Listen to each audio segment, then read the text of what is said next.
Hello, and my name is Peter Rushmer, and I'm your host today of a Half Dozen Things podcast.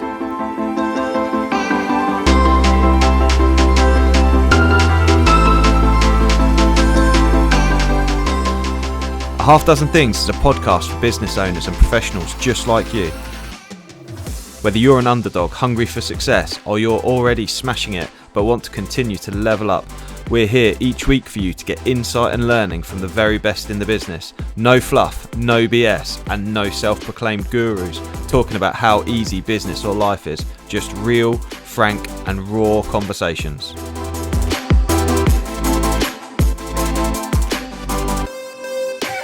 Red light is rolling, Matt. Thank you for joining me, buddy. Thanks for having me, Peter. I really appreciate you having me on. It's a real pleasure having you on. So to the listeners, this is actually take two. So Matt and I recorded our first podcast like 3 or 4 weeks ago, I think. And when I went to save it, I lost it on my old laptop, which was a disaster. So I've learned from my mistakes, and I'm saving to the cloud now. So Matt's kindly agreed to re-record, and that first one was awesome, but we're going to absolutely nail it this time for you guys, right? All right. Second time's the charm. So Exactly right. So Matt, if you don't mind, do you mind just introducing yourself? Because you're an absolute rock star. So just explain to the guys who are listening sort of a bit about you and your background, what have you, man. Well, thanks. Appreciate you building me up a little bit. So I'm actually from the US. I am 28 years old. 4 years ago, at the age of 24, I was diagnosed with stage 3C testicular cancer, which is the highest form of testicular cancer. At the time, I was a personal trainer, working out 6-7 days a week. And what they had found was one day I ended up waking up and puking up blood.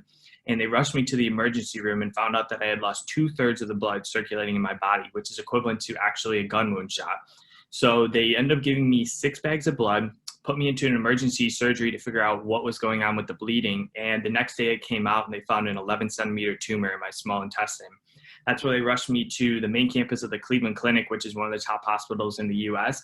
And they found out that I had cancer. Immediately after that, I was put on 5 rounds of what's called BEP, which is very intense rounds of chemotherapy. Within a week, I lost my hair. Couldn't get out of bed. For anybody who knows somebody who's been in chemo, or if you have gone through chemo, you know the side effects. And mine was everything and to make matters worse, I ended up losing my 3-year-old puppy in the middle of cancer because he was diagnosed with cancer about 6 months before me. It was a mental battle I had to overcome.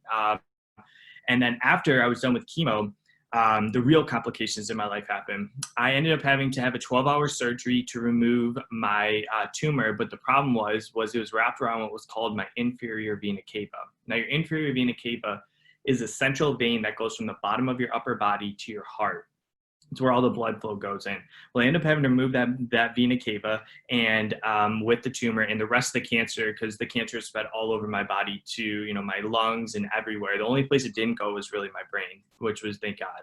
And, after the surgery, I ended up having massive swelling in my stomach where I dropped about 40 pounds throughout chemo. So it was about 140 pounds. Coming out of the surgery, I was closer to 190 pounds with all the swelling in my stomach. I had stitches from my left hip to my right. And within 2 weeks, I ended up getting rushed back into the emergency room where they had to drain 7 liters of fluid out of my stomach, which caused me to go into complete kidney and liver failure. I was in a coma for 2 weeks. They thought I was going to be on dialysis the rest of my life. I had a cone drilled inside my head to relieve brain swelling. I had, breathing tubes, every wire hooked to my body that you could imagine. And long story short, I ended up being in the ICU for over 40 days. I was in the Cleveland Clinic for 53 days. A week out of my coma, I ended up going into cardiac arrest, going back into another 1-week coma. I ended up having 5 surgeries on my stomach in a matter of 35 days. And the last surgery that they did was called an open wound surgery, where they ended up they couldn't close my skin back up because they did too many surgeries on me. So I had to leave a football-sized open wound with a mesh on it, which lasted an entire year for me to heal. And, eventually when I was released from the hospital, I dropped down to 110 pounds. I had to completely relearn to walk again. I had to relearn to live my entire life again. And for about 2 years, it was all about figuring out, how do I take care of my mind and my body? How am I going to take care of myself first? And through a lot of support, a lot of faith, a lot of my health and fitness background, it just took me doing one little thing every single day to better myself, to get me to where I needed to be. And after that, about 2 years later, after being released from the hospital, I kind of sat down and I was like, I didn't go through all this for nothing. This didn't just happen out of the blue. And, I said, well, what's my next step in life? Where do I go?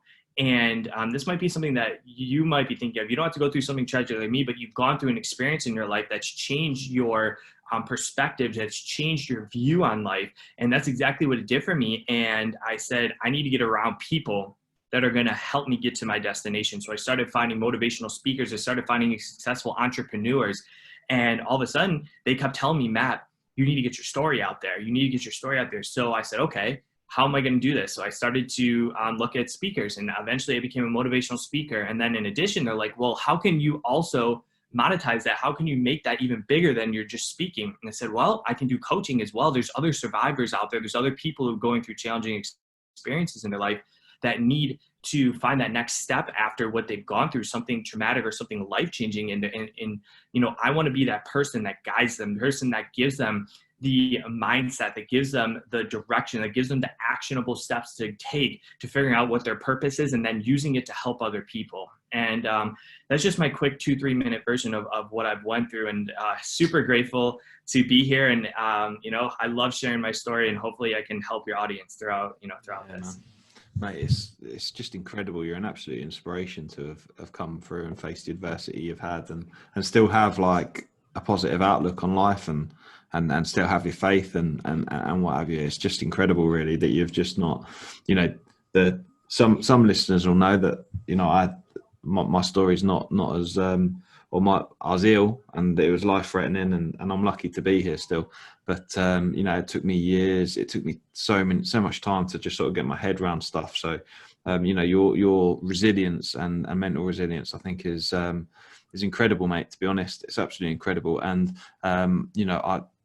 I look at how long it took me to sort of get my head straight and to be able to talk about stuff. And I struggled for ages with that. So, and when I say 4 years ago, you were literally like, from a physical point of view, like, how you've sort of overcome that. It's, like I say, it's like 10, 12 years for me. It was incredible. So for you to have got to the stage where you're at and to feel comfortable talking about things, it's awesome, really. So tell me about how, obviously, physically it must have had such an impact with you, and we'll come on to the half dozen things in a bit. So for people who are listening, we're going to talk a lot about mental health and anxiety, panic attacks, depression, PTSD, having purpose in life, and then mental and physical health. But one of the things that I wanted to sort of really understand, because I knew that I struggled with this, so I think you'll relate to it, and that is that when you're a young man, and particularly for you as a PT as well, like your identity as a healthy person, that's really, really challenged by obviously what happened, and almost feeling like you're becoming like a science experiment, like literally your body has become a science experiment over time. And it's like, oh my God, like how am I going to get through this and what have you? So tell me a bit about sort of how that felt and how you sort of now identify with yourself sort of from a physical point of view. Yeah. When I first got diagnosed with cancer, like I said, you're right. I was a personal trainer. I was working out 6 days a week. I was eating the right foods, and to have my life just take a total 180 on me, it was so easy to become a victim in that situation. I could have so easily at that time when I received that news said, why is this happening to me? I love saying these on my podcast. My favorite saying is everything in life happens for you, not to you.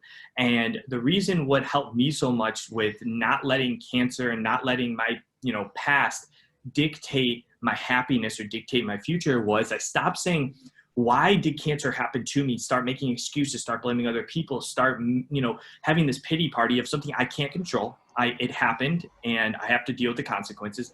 Instead, I said, how did this happen for me? And even though it's totally unfair, which a lot of circumstances in our life are totally unfair, but I'm still breathing, I'm still on this earth.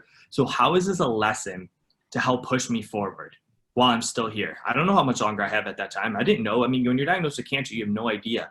And for me to have the highest stage, I really didn't know how long I had. So I just said, how can I make an impact in myself and the people around me, the people I love, and the people who need to hear my message? And how can I learn from these challenging experiences in my life?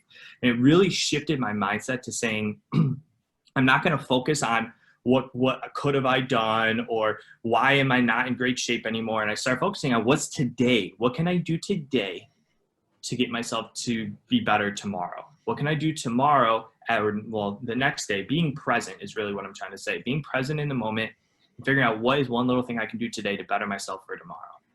Yeah, so that's really helped me. Yeah, and that's so important, you know, particularly when we look at this in the context of life itself. You know, like they say, how do you eat an elephant? Well, you know, you can eat an elephant, but you just have to eat it a bit at a time, and it's just sort of focusing on the here and now and what you can achieve as we speak. You know, I remember when I was poorly, and I know you'll have heard this story before. When I was poorly, there was a song come on from M People. Have you heard of the M People over there? Have you ever heard of them? Do you know who that is? I don't think so. They're a British band, to be fair. Them. Yeah. So the M stands for Manchester. So in Okay. the UK, we've got a big town called Manchester. You've probably heard of Manchester United. I've heard of Manchester. Oh yeah, absolutely. Especially the soccer team. So. Yeah, exactly right. So so M People, and the song was "What Have You Done?" I can't remember the exact title of the song, but the words are along the lines of "What you've done today to make yourself feel proud." And that was really resonated with me at the time, because for me, as I laid in the hospital bed and I had tubes coming out and they were breathing for me, and you know, I'm like 18 and I'm like, I can't move, I can't walk, I can't stand up, and I just think life's coming to an end. Or why has this happened to me? Like you're saying, why has this happened to me? And I think, you know, I've got to turn this around. And how am I going to turn this around? Because I'm not just going to get up and go play football tomorrow like I used to, or soccer. What am I going to do? And like you say, it's just taking it a step at a time, bit by bit, and you just sort of rebuild your life over time. But I think, you know, it's one thing, sort of the physical impact, but then it's like the mental impact on the other side. I think can kind of take a bit more time to sort of overcome. Like how long have you been better now, sort of physically? And are you able to sort of get back to exercise? Are you regularly exercising again and doing stuff like that? Yeah. Real quick before I get to exercise, I do want to say that there were plenty of times where I went into a victim mentality. There were plenty of times where I had tons of mental struggles. So anybody listening right now, I want to let you know that I'm no different than how you were feeling. I want to let you know that I had a lot of ups and downs. There was tons of times where I'm ready to give up on myself, where I'm ready to give in. But the number one thing that helped me was my faith. And when I say faith, I mean, I believe in God, but like, I'm not pushing, you know, faith on anybody. I'm saying faith is in belief in whatever you believe in. And number two is relying on my support. Whoever I had closest to me, then I needed support. And this can tie into my fitness as well. You know, when I was first starting my fitness journey, I was 110 pounds coming out of that hospital. And within 2 weeks, I was actually back in the hospital because I did fall in that victim mentality. I didn't want to go to the physical therapy because I didn't have the doctors and nurses constantly keeping me accountable anymore. So I just didn't want to get up. I didn't want to have to do the things that I wanted to do. And all of a sudden, I went to the hospital with a standing resting heartbeat of 150 beats per minute. I had a blood pressure through the roof. My temperature was over 104 degrees. I had to stay there for an entire week. And when I came back, I remember sitting down with my girlfriend, which if you want, we can talk a little bit about it, but she's basically my rock throughout this entire journey. And so are my parents. But we had this big, deep discussion of like, listen, your health right now needs to be a number one priority. And if you cannot take care of your health, you may not be here next week. You may not be here next month. I can't guarantee it. And it was just a discussion we had to have. It wasn't like, you know, a mean discussion. And so what I did was I did one thing. The next day, I literally picked up a 5-pound dumbbell and I started doing bicep curls. So this is good for anybody on that fitness journey right now that's looking to better themselves. And they're like, I have no idea where to start. Just do something. I literally couldn't barely even walk. I could take like 10 steps. All I did was I picked up a 5-pound dumbbell and I started doing bicep curls. You know what I did the next day? I did the same exact thing. And then I progressed a little bit. I maybe added a little weight, or I did different exercise, or I walked a little bit further. I ate a little bit healthier. And yes, it took a long time. It took a full year from just my wound and my stomach to heal. And it took about 2 years for me to fully get my strength back to where now I am able to work out. I mean, I just got back from a walk. I do 4 to 5 mile walk every day.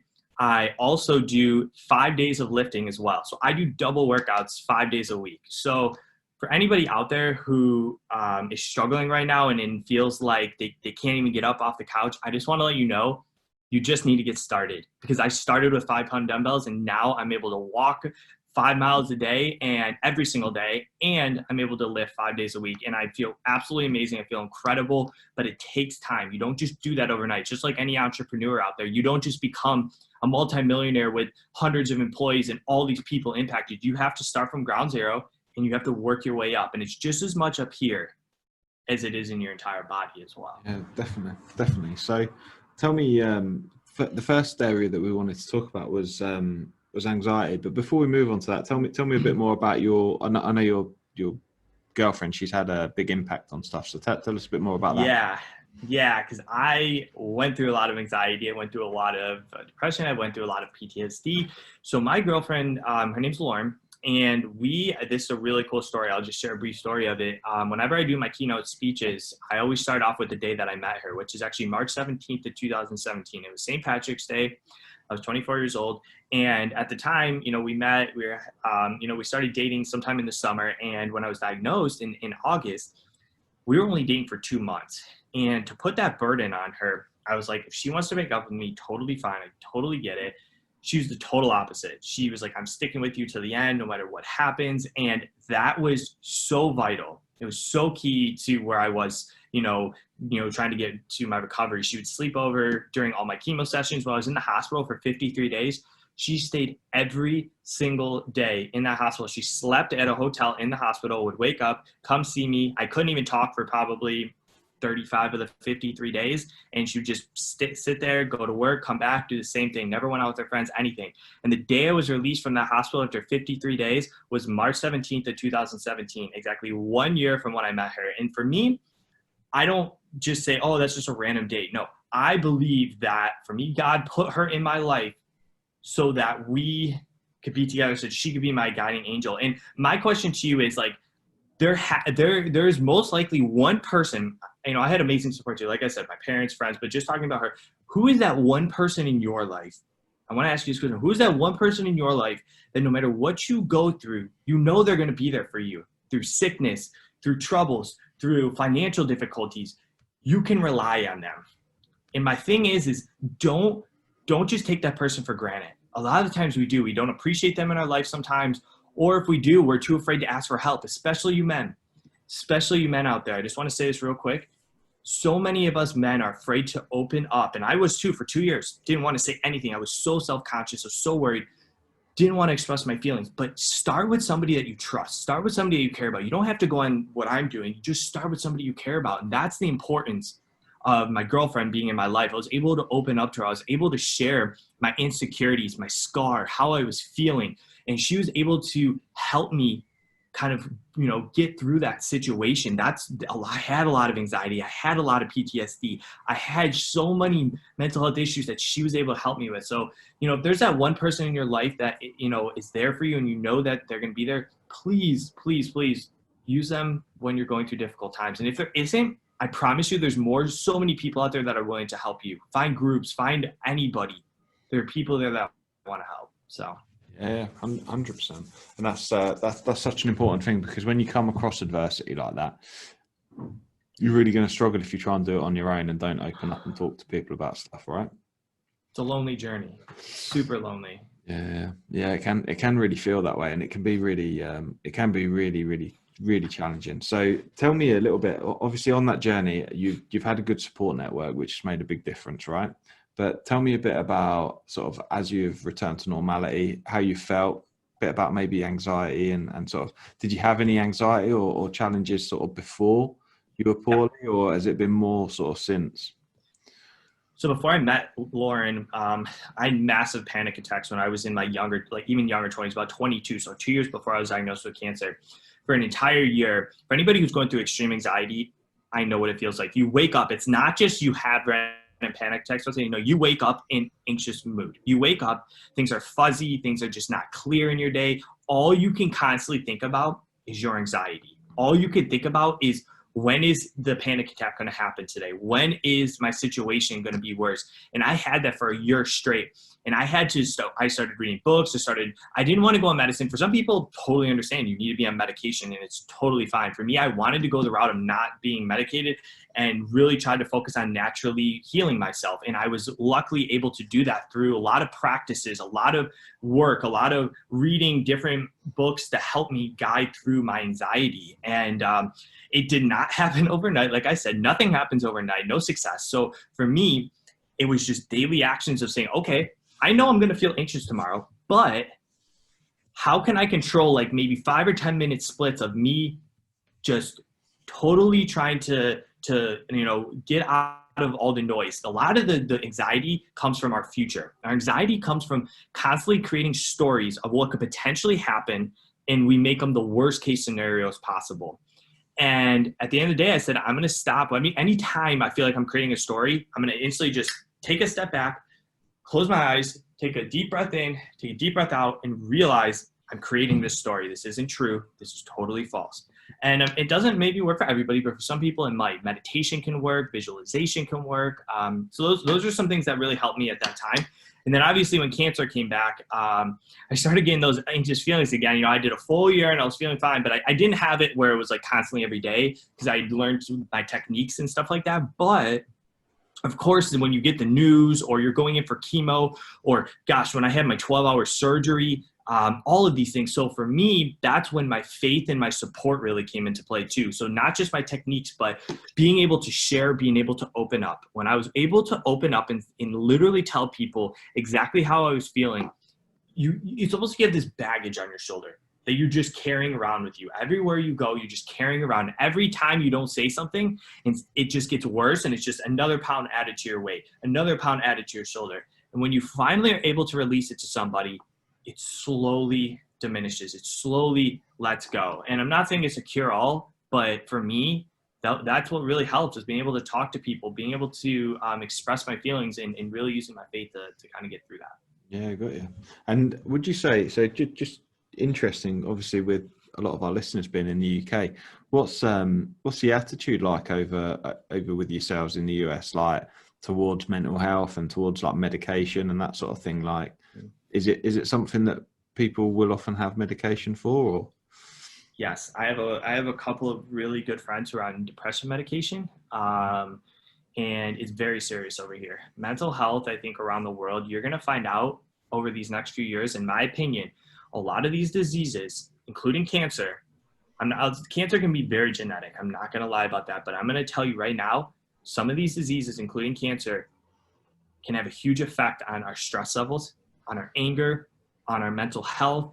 So I think we need to all keep learning to take this super serious. And the more I keep doing research, the US is very, very big on mental health. Like yes, I think sometimes we may be a little quick to give medication to some people. And I don't know. I'm not a doctor, so I'm not going to be the one to tell you, yes, it's too soon or too not.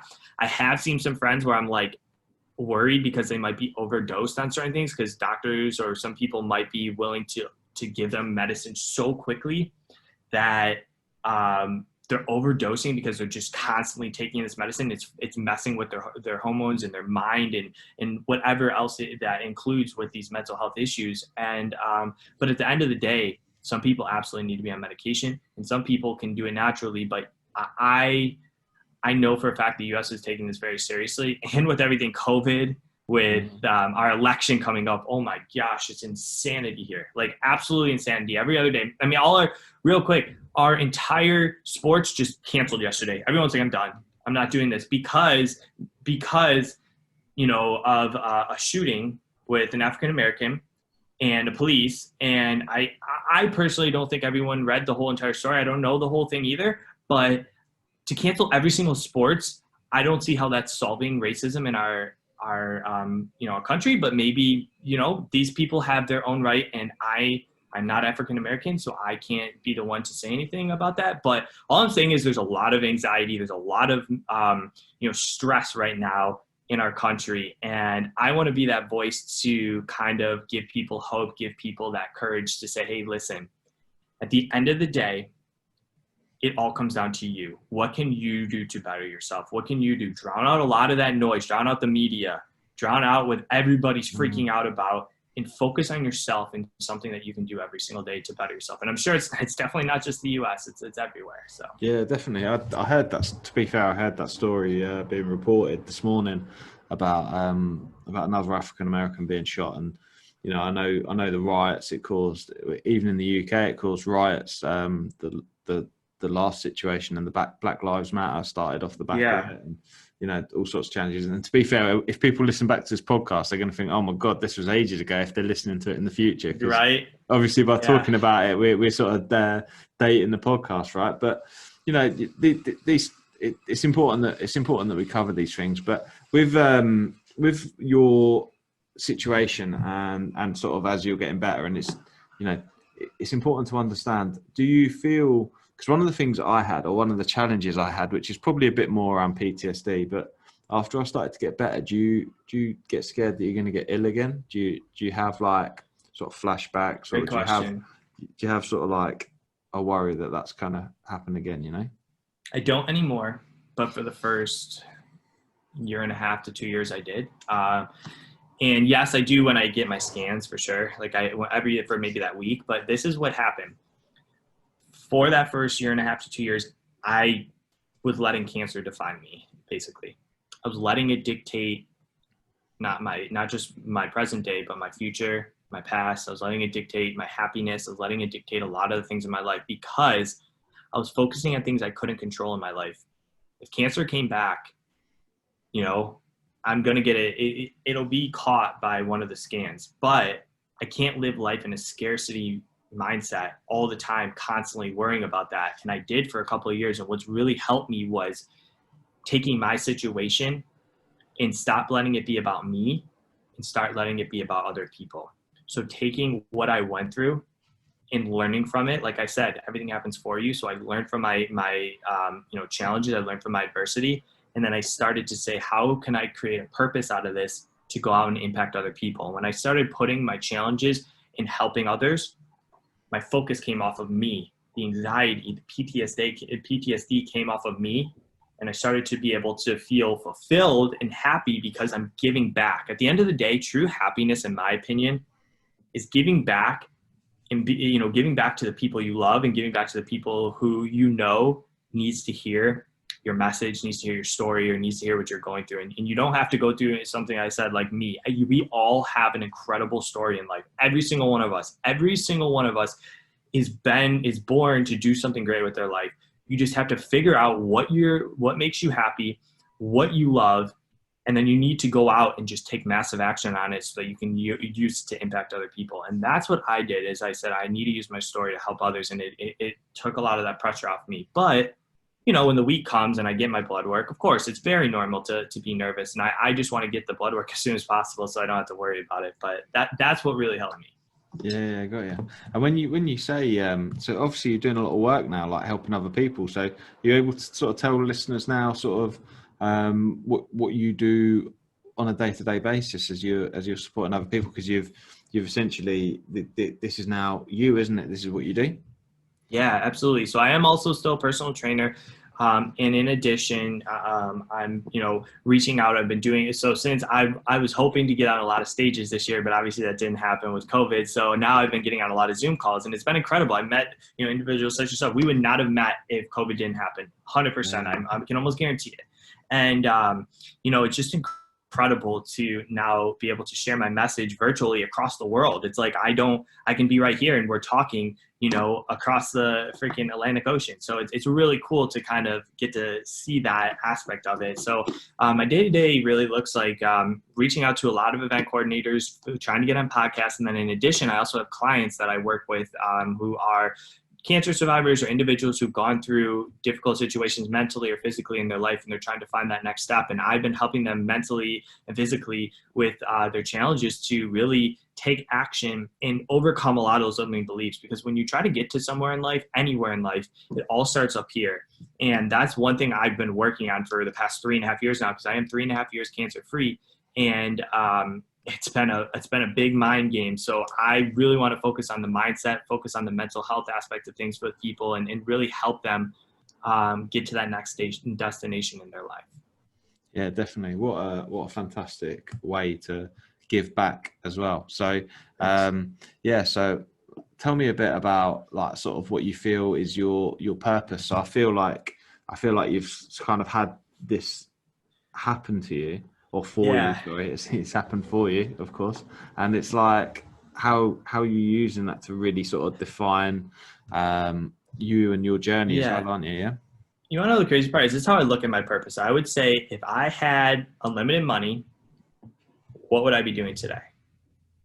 Like what would make me happy to be that I could be doing? Like if I had unlimited money. For me, I want to eventually start a nonprofit organization where I can help families who've been impacted by young adults and help them financially. Like that's my goal. I want to help families whose young adults have been impacted by cancer, and I want to help them with whatever financial situations they've been in. It gets me very emotional, and I wasn't in a really tough financial situation, but I know a lot of people are, and I know that if I can take that stress off of them, then they can focus on what truly matters. A lot of the time, I'm telling you that this stress and anxiety comes into play is the health, but it's also to put into another aspect of having to pay all these medical bills and have to worry about this when your child is going through cancer. Like, just doesn't seem right to me. And I want to be that person that really helps these people. And in addition, I want to be on massive stages. I look at myself as like, whether you like Tony Robbins or not, I look at myself as being an influencer like him, where I can get on not just stages, but build retreats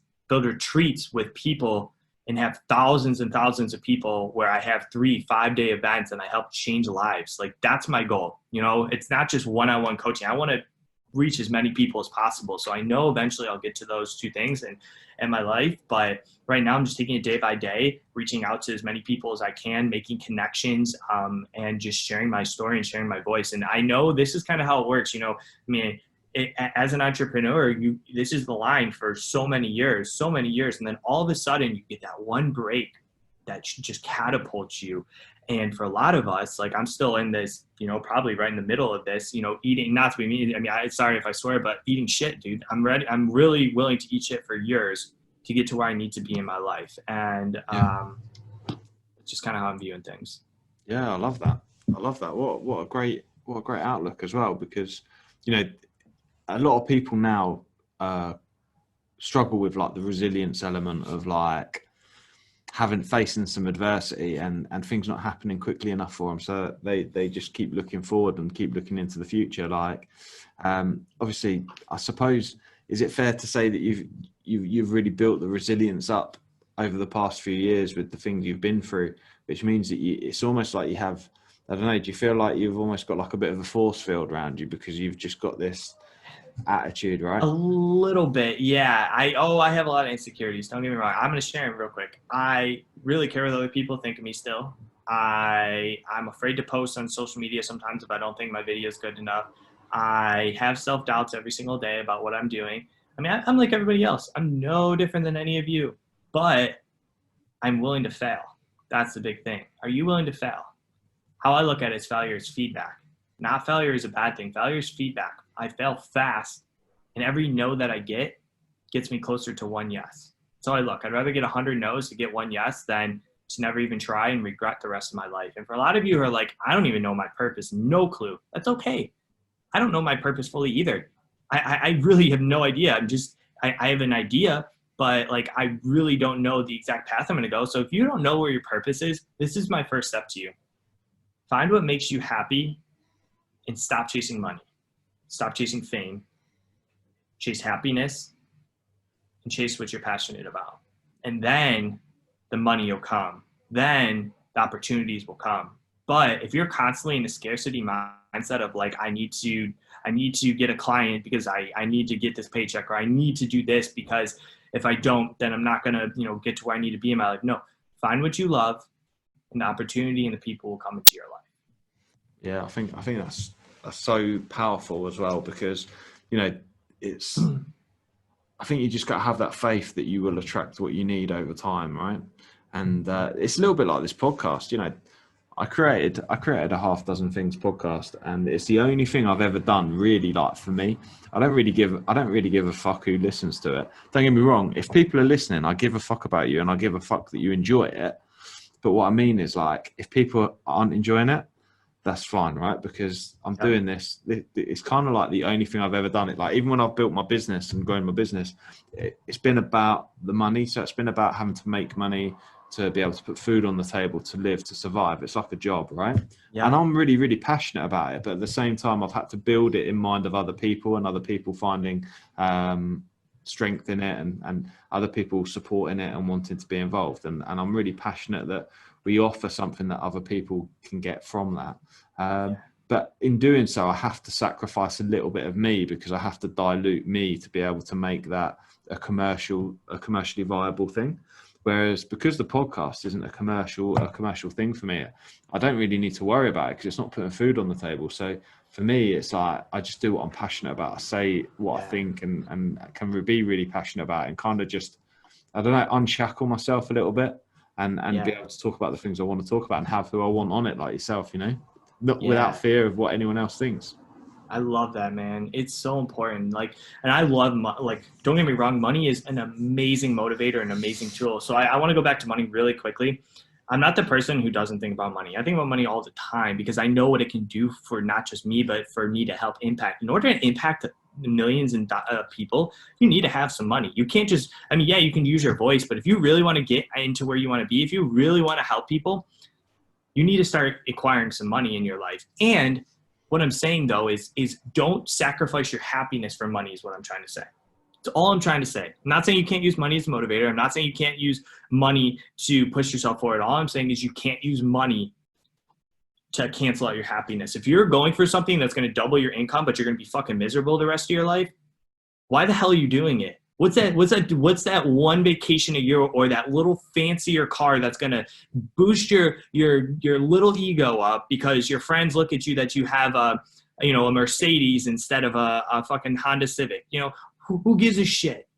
You don't even care about them anyways. You're not even focusing on them. You're focusing on other people that really need to hear you. So my thing about money is make as much of it as you can and give away as much as you possibly can to the people you love or to the people who need you.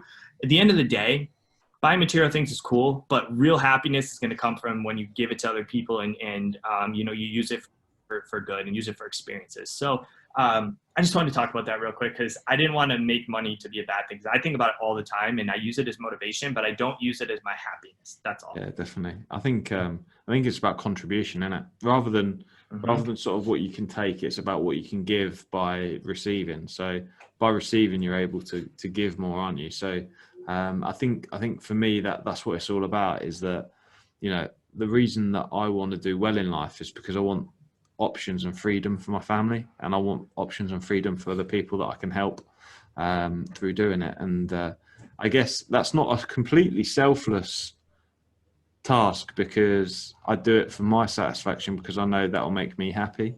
But you're absolutely right. You know, don't get me wrong, like, I'd like a Lamborghini the same as the next guy, right? Hell yeah. But you need to but have a Lamborghini that you deserve, not to flash off and flaunt to your friends to make you look better. Do a Lamborghini because you fucking deserved it, because you went out and actually impacted the world and made something of yourself. Hell yeah, I want a freaking McLaren.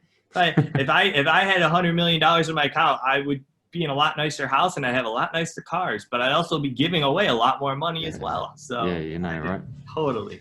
Yeah, definitely. Okay, cool. So what's your big goal, man? What's your big goal? What is it? What is the one thing, if you can achieve anything, what's it going to be? Yeah. My mission is to, like I was telling you, I want to impact 1 million. I want to impact 1 million families financially whose young adults have been impacted by cancer in my lifetime. Wow. And I'm not saying it has to be buying houses and all that, but I can somehow help them financially in some situation. 1 million. It's a massive goal. But you know what? Yeah. I need to create massive goals in order to get to them. You know, I don't know when that's going to happen, but when I do, I get chills. And I know when I get chills, that means something in my life. When my heart starts pumping, when I get emotional about shit like this, I know that this isn't just me. Like, this is my faith in you know, my higher up telling me, listen, Matt, keep pushing forward. Yeah. You'll be amazed at what can happen. So you just never know where life's going to take you. But, you know, at the end of the day, have a massive, massive dream that in the beginning, you're the only person that's going to believe in it. Nobody else is going to believe in it. When you have such big dreams that nobody else believes in, you know you're on the right path. That's how I look at it. When I tell them to people and they're like, well, Matt, there's no way. I'm like, well, that's your perception. That's your idea. That's what you think. Keep living your small life where you live day to day, living with society and going to your 9-to-5 job and complaining about what your boss told you. I'm not going to do that. Sorry, I get pissed off sometimes, but no, it's the truth. I love it, man. Like, I love it. It's so cool. I love it. I love it when people say you can't do something, because when I hear you can't, I always think that means I don't know how, from whoever's saying it, right? Because someone goes, you can't do this, that's them basically saying I don't know how, which means, well, I know how I'm going to do it. So whatever, you know, and I might not be able to do it right today, but you know, I think people underestimate what they can achieve over a long period of time. They maybe overestimate on a short period of time and then underestimate what that impact can have having continuous action. People live in the micro, not the macro. That's how I look at it. People live for the instant gratification. They live for the now. They want to impress people immediately because of their own ego, instead of saying, hey, look at me now. That's fine. I'll see you in 20 years, MFer, and we'll see where we're at then. I'll see you in 10 years and see where we're at. I'm playing the long game. I'm playing the game where I'm gonna eat shit for the next 5 to 10 years and live in a $600 dollar a month apartment and have a beat up car for the next 5 to 6 years, so that I can live the freedom. Because everybody wants freedom. If there's one thing I could tell people that's gonna bring them happiness, it's freedom. It's freedom. They can do what they want with the people they want, live the lifestyle they want, do the things they want, travel to the places they want, but they're not willing to make the sacrifices to do it. And I am, and I know you are. And I know that, the more you're willing to sacrifice in your life, the more more opportunities you're going to get. Yeah, definitely. I heard a saying the other day about discipline. Discipline is sacrificing what you want now for what you really want. Love that. That was really powerful. That really resonated with me the other day. Okay, nice. So tell me a bit more about, from a sort of an importance of you achieving your goals. It's really important that you keep yourself in like a mentally and physically healthy state. So tell me sort of what you do on a daily basis to, obviously we know that you do your exercise and that there's some meditation and stuff as well, but maybe explore a bit more about your faith and sort of how you keep yourself on that straight and narrow and keep yourself in a positive mindset, because obviously it's a bit difficult when people are telling you no and that you can't do stuff. Yeah. Okay. First thing is starting off with your morning right. I have a killer morning routine that I think is the best one out there, just because, and I'll share it with you. I love it.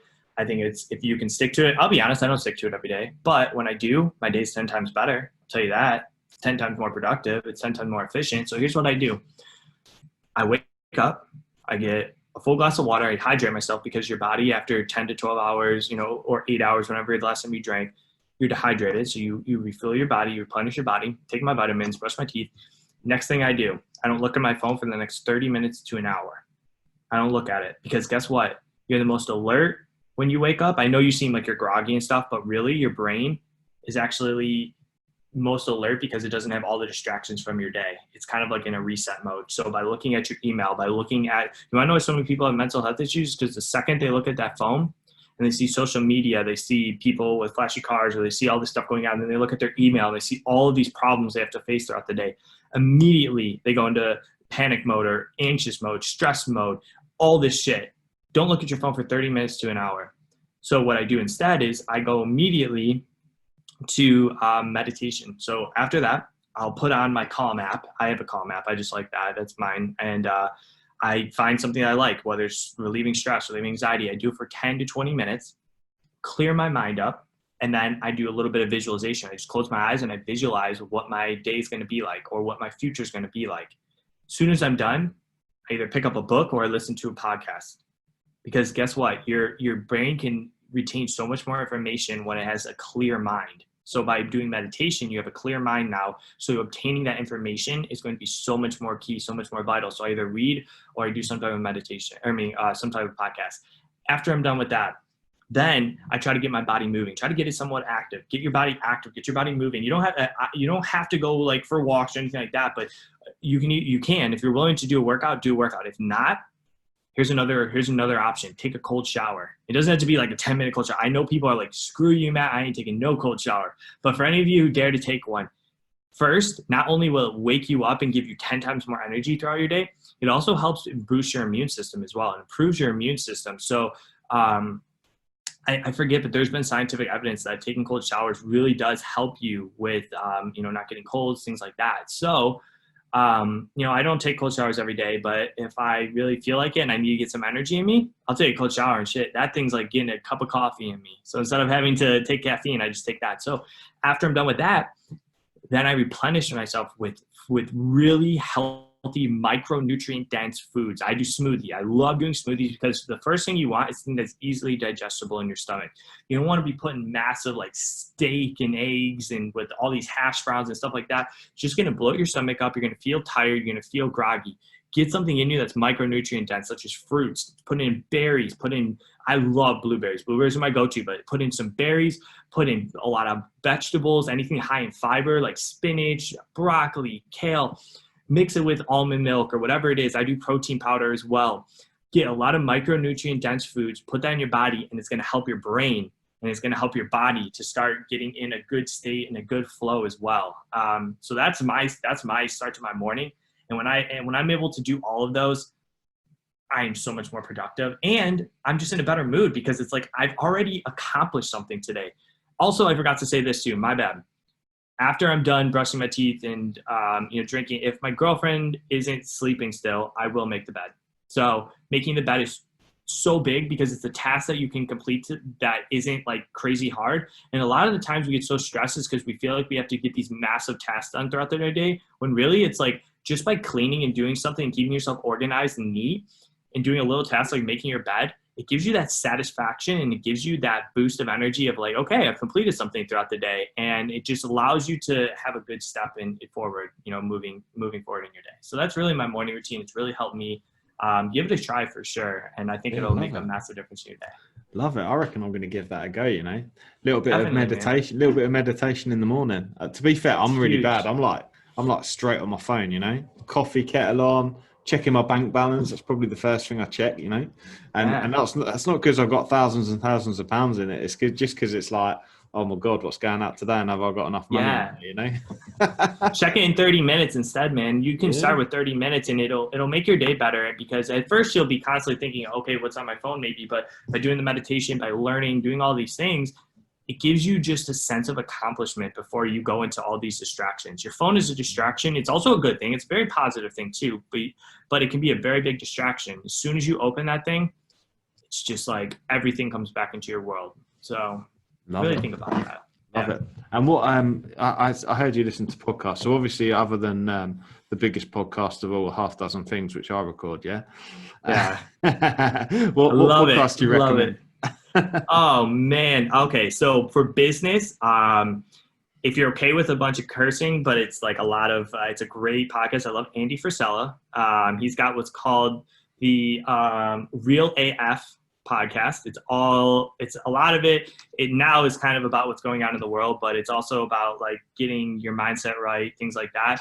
I love that one. I love Ed Milet. Ed Milet was the person who got me started in this journey. He has just what's called the Ed Milet podcast. He brings on amazing guests, not just entrepreneurs, but people all around the world, sports athletes, scientists, mental health experts, all of these people. So he brings those people on. And then my other one that I listen to as well a lot, I listen to Tom Bilyeu as well, which is Impact Theory. Impact Theory is a great one too. So if you haven't heard of Impact Theory, go check it out. Another absolutely incredible podcast. I love listening. I really only listen to entrepreneurial podcasts because that's what I want to do. So if you're looking, but it's not just about business, it's about mindset, it's about taking care of your body, all of those things. Love it. I'll give them a go, man. I'll have a listen back and give them a go. Right then, we've nearly run out of time. Just finally, Matt, just explain to the listeners where they can find you, where they can find your work. What channels are you on? Yeah, thanks, man. I appreciate that. So you can first find me on Facebook and Instagram. Facebook is just Matt Ode, MattTode. And then Instagram is Matty Ode, MattyOde. And then LinkedIn, same as well. If you want to check me on LinkedIn, Matt Ode. And then I also have a YouTube channel too, where me and my girlfriend, we have to get back to it, but we were doing it's called Dating After Diagnosis, where we do a show together where we kind of explain each other's viewpoints of my journey and her journey too. So it's not just like what I went through, but how did the other person go through it too? Because a lot of the time she had to go through a lot more mental challenges than I did, because she was there every single day and she knew what was going on and had to face that. So big, powerful message there. So yeah, that's pretty much it. If you ever want to, if you're ever looking for a speaker or somebody on your podcast, please go check out my website. It's mattodespeaks.com. That's it, mattodespeaks.com. You can book me there. I'd be happy to hop on a call and work with you. And if you're ever looking for a coach as well, you can, message me on social media. Top man. Thank you very much, Matt. Really, really appreciate it, mate. Appreciate you having me on. Yeah, no, thanks for coming back, and hopefully this one's going to save, because we've absolutely smashed it, right? So we always crush it. So right, listeners, thanks for listening. I hope you've enjoyed it. If you have, please leave us feedback, subscribe, share it with your friends. Let's just share the love, right? Because do you know what? Yeah. People are having all sorts of struggles, and we're here to just make things better for them and to tell them it's going to be okay, right? So really appreciate it. Thanks for joining me, Matt. Take care. Catch you soon, man. All right. Take care, guys. Bye. Thank you. I really hope you loved today's episode. And if you did, please make sure you subscribe and listen out for future episodes too. Please do share it across your social media channels. We hope to reach more and help more people. If you want to find out more about me, my name's Pete Rushmer. You'll find me across any social media channel and my business Flagship Partners. And we're your partners in success across your business. Thank you. See you again soon.